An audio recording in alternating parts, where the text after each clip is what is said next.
وأوحى ربك إلى النحل أن اتخذي من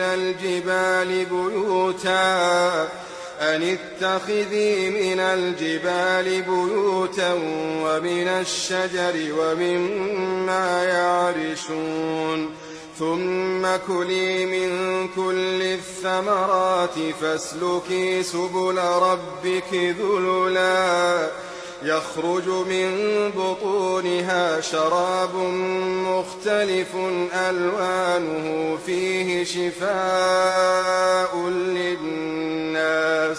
إن في ذلك لآية لقوم يتفكرون والله خلقكم ثم يتوفاكم ومنكم من يرد إلى أرذل العمر لكي لا يعلم بعد علم شيئا إن الله عليم قدير وأوحى ربك إلى النحل أن اتخذي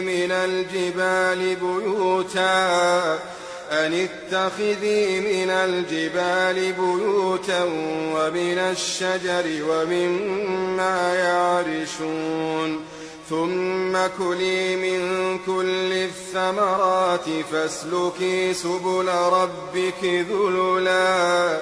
يخرج من بطونها شراب مختلف ألوانه فيه شفاء للناس إن في ذلك لآية لقوم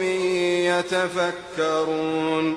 والله خلقكم ثم يتوفاكم ومنكم من يرد إلى أرذل العمر لكي لا يعلم بعد علم شيئا إن الله عليم قدير